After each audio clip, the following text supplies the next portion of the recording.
os Espíritos nos auxiliem na comunicação que estamos iniciando nesse instante, com a gratidão por estarmos nessa casa abençoada. João Caetano de Menezes, jornalista, escritor, nascido ali em Igarapava, um advogado brilhante de Ribeirão Preto, pertencia à Ordem dos Velhos Jornalistas e à Academia Ribeirão Pretana de Letras, desencarnou em 2002. Eu tive a felicidade de ouvi-lo na Unificação Kardecista de Ribeirão Preto, quando seu Teodoro José Papo o convidou para uma conferência espírita. E ele lhe trouxe esse texto que eu tenho que ler, narrar para vocês. Encontra-se em Lucas, capítulo 12, versículos 1 a 4. Abre aspas. Enquanto isso, os homens se tinham reunido aos milhares em torno de Jesus, de modo que se atropelavam uns aos outros. Jesus começou a dizer a seus discípulos: guardai-vos do fermento dos fariseus, que é a hipocrisia, porque não há nada oculto que não venha descobrir-se, e nada há escondido que não venha a ser conhecido.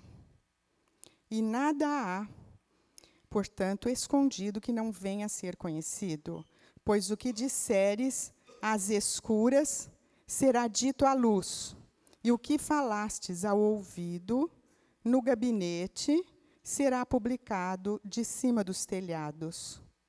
Fecha aspas. Mas abre aspas de novo e conclui. Sobre os telhados será apregoado. Nós que temos hoje todas as notícias, João Caetano concluía na época em que vivíamos os últimos dias do século XX, e vivemos hoje pela divulgação que temos de tudo que ocorre no planeta e que chega a nós, e exatamente colocado dentro dos nossos lares, nos nossos equipamentos de rádio, de televisão, de tudo que vem pela internet, todas as notícias nos chegam, e através dos telhados onde se encontram as antenas. Ele trata as antenas como receptores. Nos telhados estão satélites que fazem as conexões, que recebem os sinais de comunicação com rádio, TV, telefone, internet, tudo isso em tempo real, ao vivo. Então, tudo que se quiser esconder, seja dentro do gabinete, do palácio, onde tiver, as conversas, elas vão chegar, vão ser transmitidas. Isso quem dizia era Jesus, lá, e Lucas nos narra. E João Caetano nos repete, e eu estou repetindo aqui. E fui saber o que era guardar-se do fermento dos fariseus. Fariseu, a origem mais próxima do nome fariseu está no latim, farisaeus, e que deriva do grego e que quer dizer separar, afastar. Então, os fariseus eram aqueles que se separavam do resto da população comum para se dedicar ao estudo da Torá e de suas tradições. Tudo isso mudou, porque hoje a integração, a inclusão, a comunicação é muito mais do que a exclusão e do que a separação. A comunicação reúne e aglutina informações e reúne pessoas. Já ouvimos as informações como uma expressão nas ondas do rádio. Nós sabemos que nesse lugar onde nos encontramos, se ligarmos um equipamento simples, como um rádio transmissor, um rádio qualquer, um aparelho um televisor, nós estaremos captando o que nos é transmitido, que são as imagens, porque nós estamos mergulhados em ondas. E nós pensamos que são só essas ondas. Ondas televisivas, ondas hertzianas do rádio, nós pensamos que é simplesmente isso, mas não. Nós estamos mergulhados também nas ondas de todos os pensamentos, dos que aqui estamos, dos que estão a mais à distância, dos que vibram por nós, dos que pensam em nós. Nós estamos mergulhados nessas ondas, porque são vibrações que produzem ondas. O sinal é enviado por uma antena e recebido por uma torre de transmissão. Mas existe, além da comunicação, a comunicabilidade, que é muito forte em todos nós espíritas, temos a leitura e o interesse na comunicabilidade. E está lá na questão 459 do Livro dos Espíritos, a questão que Kardec pergunta aos espíritos. influem os espíritos em nossos pensamentos e em nossos atos? A resposta dos espíritos, que compuseram todas as obras da codificação, influem a tal ponto que, quase sempre, são eles que vos dirigem. Respeitado o nosso livre-arbítrio, nós somos intuídos, somos influídos pelos espíritos que muitas vezes dirigem os nossos comportamentos. Comunicam-se conosco, influindo em nossos pensamentos e atos. E esses pensamentos dos espíritos, essas vibrações, caminham pelas ondas nas quais estamos mergulhados aqui nesse espaço e em todos os espaços onde habitamos. Comunicabilidade é a qualidade do ato comunicativo, no qual a mensagem é transferida, integralmente correta, rápida e economicamente. Em qualquer das etapas do processo comunicativo, ele começa na codificação, na elaboração de códigos, de meios, que vão até a compreensão. E pode haver interferências. Nós estamos cansados de ver interferências nas comunicações, lá de dentro dos gabinetes, também dos palácios, tudo. Qualquer comunicação que chega pode... Ou houve interferência, ou manda dizer que houve, mas é possível que sim, causando prejuízos à comunicabilidade. Então, essas ocorrências negativas que ocorrem prejudicam a comunicação. Elas são citadas 3, mas podem ser até muito mais. Supressão total ou parcial da mensagem no processo. Quando há cortes, suprime um pedaço da mensagem.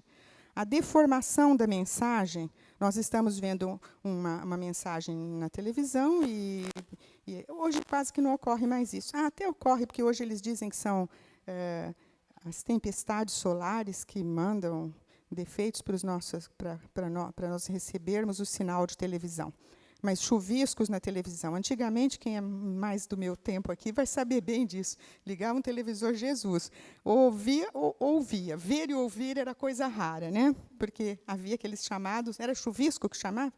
A televisão com chuvisco. A criança de hoje nem sabe o que é isso mais. Às vezes, até nem tem a televisão funcionando, mas é isso. Perda de produtividade, mas eles também reclamam de sinal da internet. Então, para que a comunicação se apresente de uma forma eficiente, também há alguns fatores. A qualidade da fala de quem transmite a mensagem, seja por qualquer aparelho, ou seja, como eu estou aqui ao vivo, né, e a qualidade, vocês me perdoem, é um trabalho de pesquisa, é assim que a gente consegue transmitir, qualquer falha, podem participar. Qualidade da audição da mensagem. Na comunicação escrita, depende da clareza dos sinais transcritos. Por exemplo, quem não conhece ideograma, que é um símbolo gráfico, hieróglifos, que são dos egípcios, dos maias, dos astecas, não vai entender nenhuma carta escrita desse método, com esses símbolos. A qualidade existente no processo para a compreensão e a qualidade da comunicação escrita otimizada para a leitura. E agora nós vamos no nosso foco. Quais são os princípios básicos da doutrina espírita? Por que isso agora? Primeiro, porque são 5. A existência de Deus, a imortalidade da alma, a pluralidade das existências, pluralidade dos mundos habitados, comunicabilidade dos espíritos. A existência de Deus... 3 dias, 3 meses, 3 anos, 30 anos de estudo, e seríamos. Vamos simplificar. Deus existe. É a origem e o fim de tudo. 2. Imortalidade da alma. Como espíritos, já existíamos antes dessa encarnação, antes de nascermos, e continuaremos a existir depois da morte física, num processo de evolução, numa circular e ascendente, espiralada situação de progresso. Pluralidade das existências. A reencarnação permite ao espírito viver inúmeras existências na matéria, adquirindo novas experiências para se tornar melhor, e não só intelectualmente, mas, sobretudo, moralmente, aproximando-se cada vez mais do que estabelecem as leis de Deus. 4 é a pluralidade dos mundos habitados. Nem todas as encarnações se verificam na Terra. Existem mundos superiores e mundos inferiores. Quando evoluirmos, poderemos estar renascendo, ao evoluirmos, renascer num planeta de ordem mais elevada, podendo voltar até os planetas de ordem inferior, Olha, como missionários, quem sabe um dia, tão longe, mas quem sabe, é possível. E chegamos Jesus nos disse, na casa de meu pai há muitas moradas. Então, o quinto dos princípios básicos das doutrinas espíritas é a comunicabilidade dos espíritos. Os espíritos são seres desencarnados, simplesmente são o que eram quando encarnados, bons ou maus, trabalhadores ou preguiçosos, cultos ou medíocres, verdadeiros ou mentirosos, são os mesmos, seremos os mesmos desencarnados, os mesmos que somos hoje. Por isso é bom a gente ir já cuidando do nosso progresso, investir em melhorarmos, para que desencarnados não venhamos a influir do lado mal. Eles estão por toda parte, não os vemos, pois nos encontramos em uma dimensão diferente deles, e os médiuns videntes os veem naturalmente. Os espíritos agem sobre nós, como já vimos, mas essa ação é quase restrita ao pensamento, porque eles não conseguem agir diretamente sobre a matéria. Eles precisam de recursos especiais, de pessoas que são médiums, e todos os seus pensamentos que nos atingem, os nossos pensamentos que nos invadem o nosso espaço, as nossas atitudes, esses pensamentos, caminha na vibração que eles fazem, que nós também fazemos, que nós recebemos, que eles emitem, tudo na mesma forma, antena, comunicação, recebendo vibrações através das ondas. E toda essa comunicação caminha no fluido cósmico universal, que é o meio. Nada vai ser molécula a molécula, tocando tudo e chegando até nós. Voltemos à comunicação. A distância entre satélite e equipamento que orbita no nosso planeta e ao receptor é enorme, essa distância. A resposta de envio de dados é muito alta, sujeita a muitas interferências. Hoje estamos com a comunicação mais ágil. Vejamos a internet. Alguém aqui já ainda utiliza muito correio para mandar uma carta? Às vezes, necessariamente, pode até ser, mas é raríssimo, né? A internet passou a ser desenvolvida nos Estados Unidos na década de 1960. Atualmente, é uma das mais poderosas ferramentas para a comunicação humana. A década de 60 foi o auge da Guerra Fria, o idealismo e o capitalismo dos Estados Unidos, o socialismo da União Soviética, e a partir de pesquisas militares nas diversas universidades norte-americanas, tiveram seus computadores interligados através de uma rede. Então, é o www, o World Wide Web.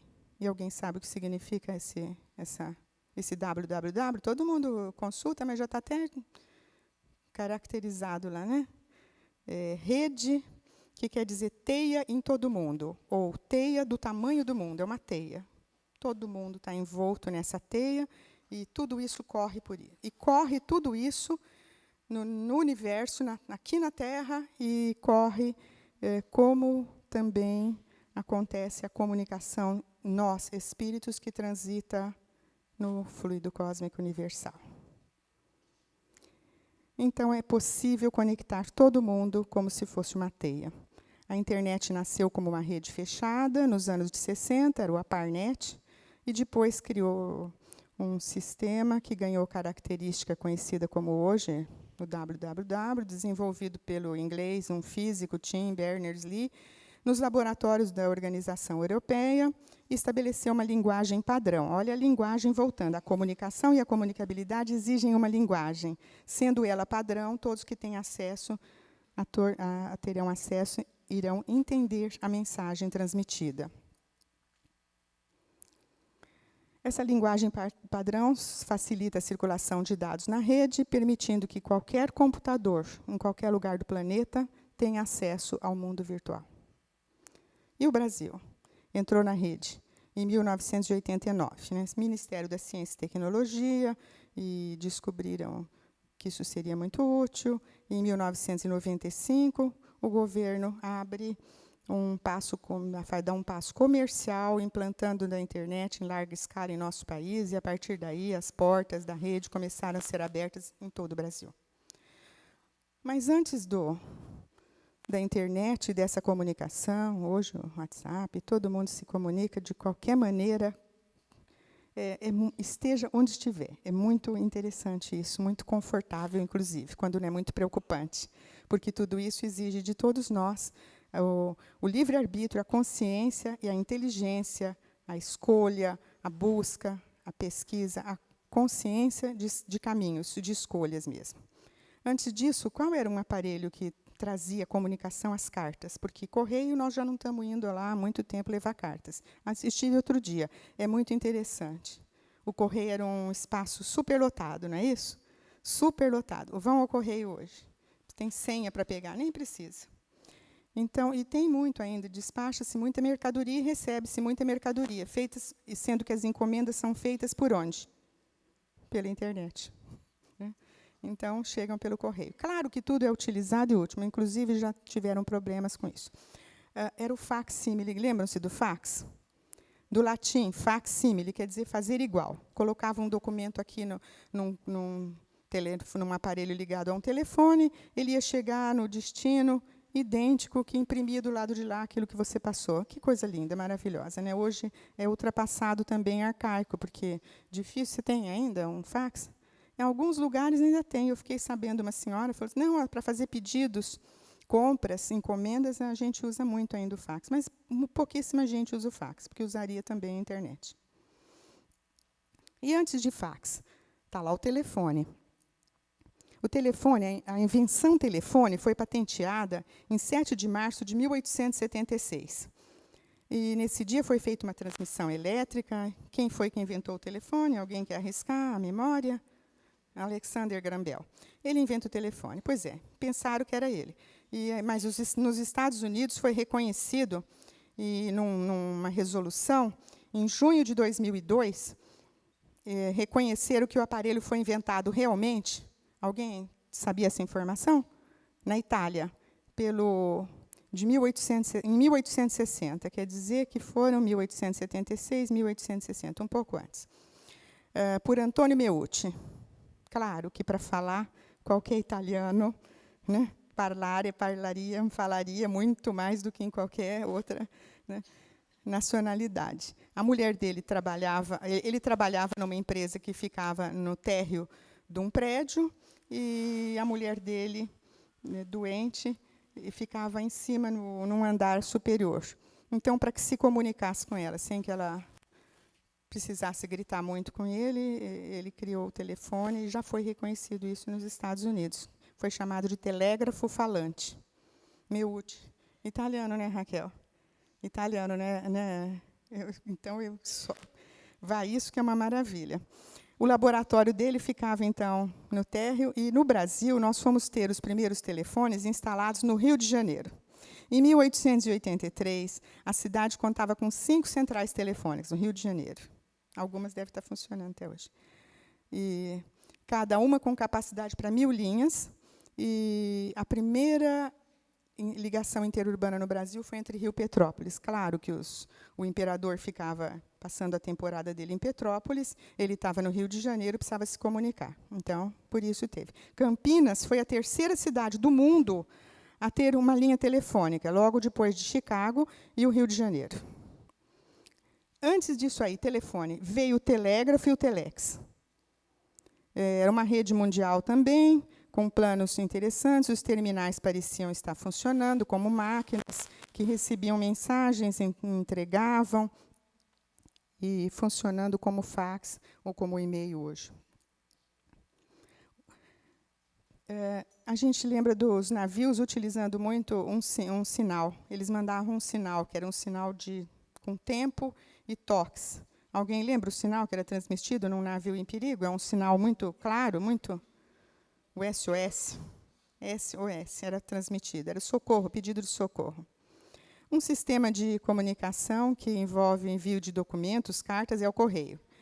O primeiro serviço de correio no mundo foi 2.400 anos antes de Cristo, no Egito.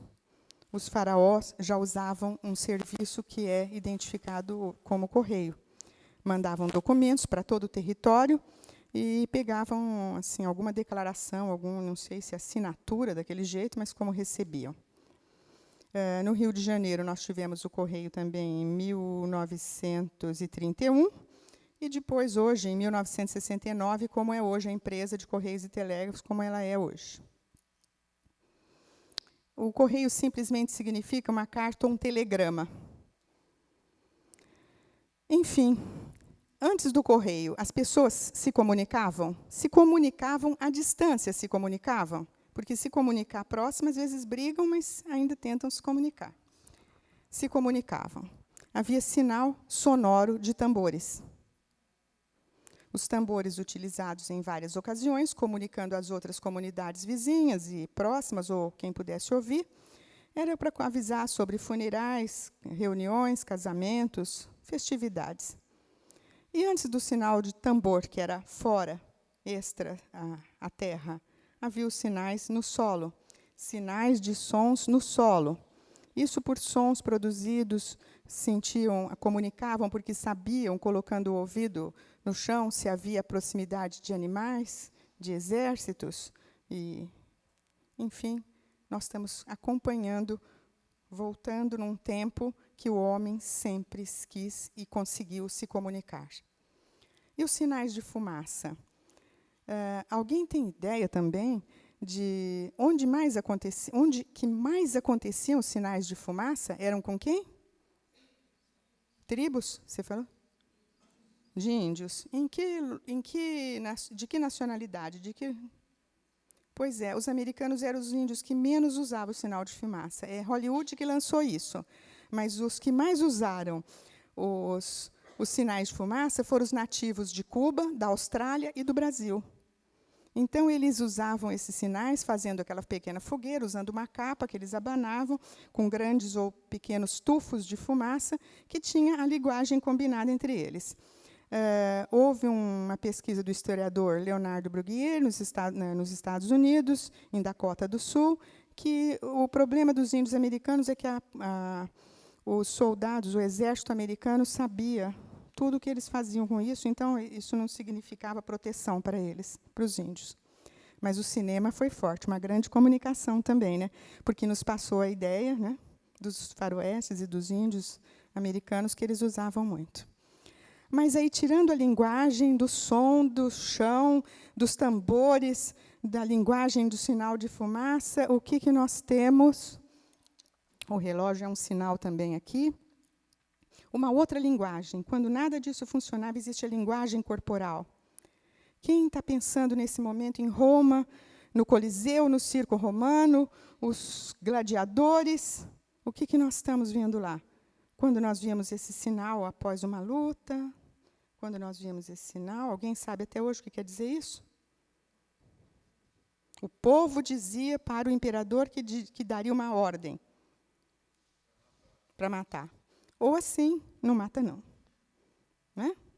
Então, é um sinal de uma linguagem corporal, usando o corpo para mandar uma mensagem, um sinal. Né? E, para não ser traído em expressões ou gestos, é bom dominar o assunto. Mas existe uma outra ainda comunicação, usando ainda o corpo, sinais que o corpo pode emitir. E há 10 minutos eu disse para a Wanda que eu precisava falar com ela quando eu terminasse a reunião, e ela entendeu daqui e ali, não houve som.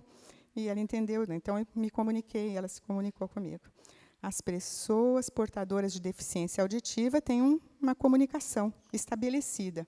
No Brasil se chama a linguagem das Libras. Essa linguagem, ela faz a comunicação acontecer entre os deficientes que, por não ouvirem, não falam.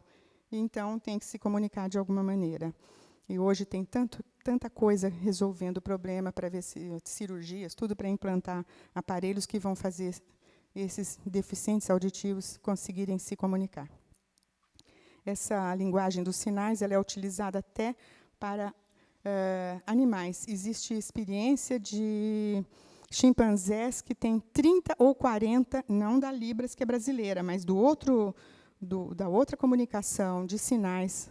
A americana tem uma, na Alemanha também, que os animais se comunicam. Os chimpanzés conhecem e dão respostas. Faz-se perguntas e os animais dão respostas.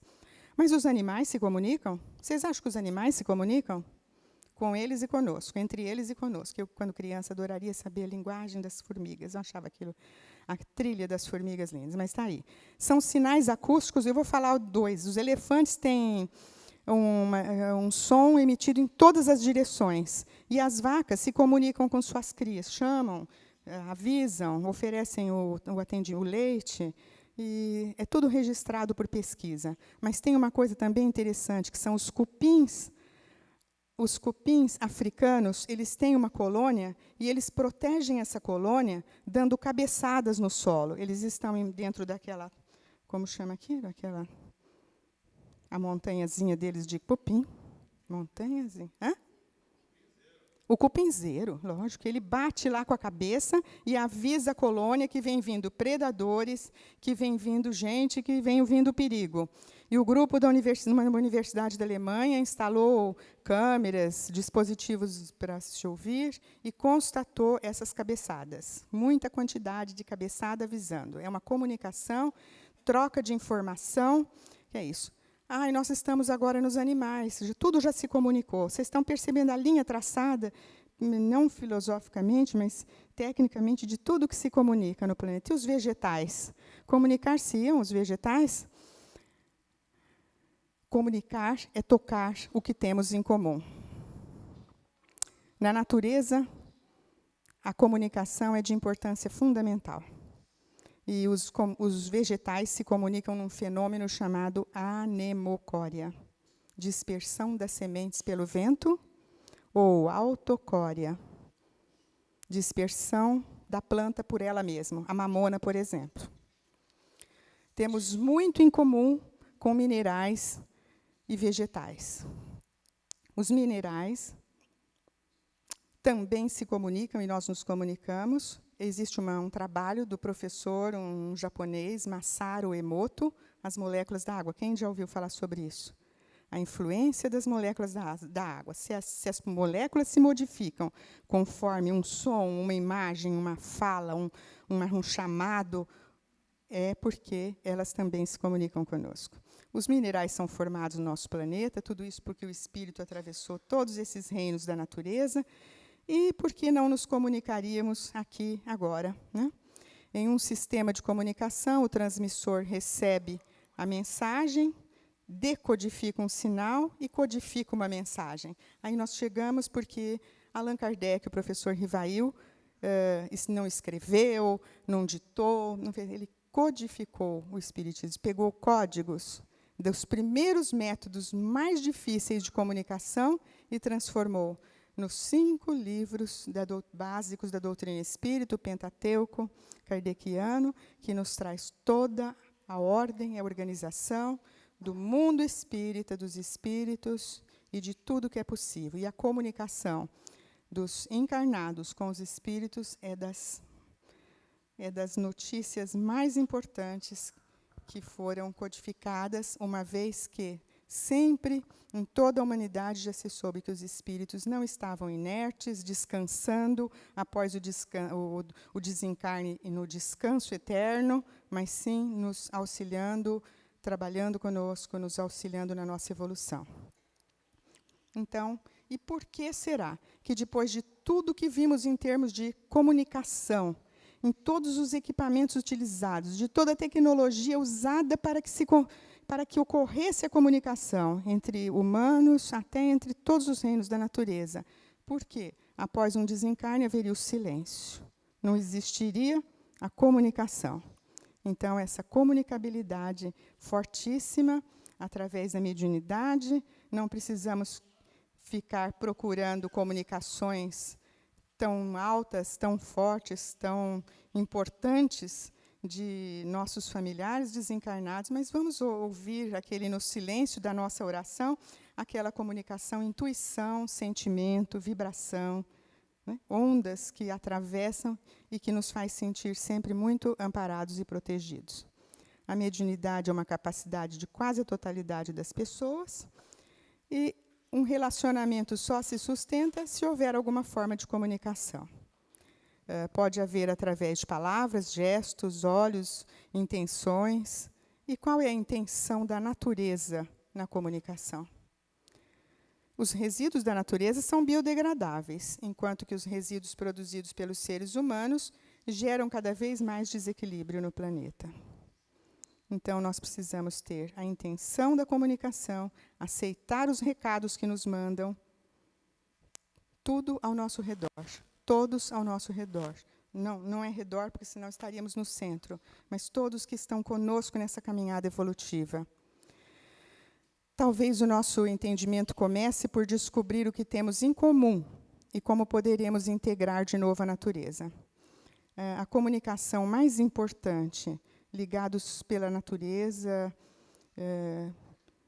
do planeta, é que podemos nos religar a Deus. É com a religião que nos religa, e através dessa comunicação com Deus, que é onde nós passamos para a maior comunicação e o mais importante de todos os nossos dias no planeta, de todo nosso processo evolutivo. Qual é a comunicação mais importante que pode haver? Vai ter daqui a pouco, aqui mesmo. Qual é? A prece. E pedi e obtereis. Obteremos? Obteremos. E orai e vigiai. Momentos difíceis, momentos de alegrias, ou quaisquer momentos, a oração está lá. A comunicação que se estabelece sempre com o Criador.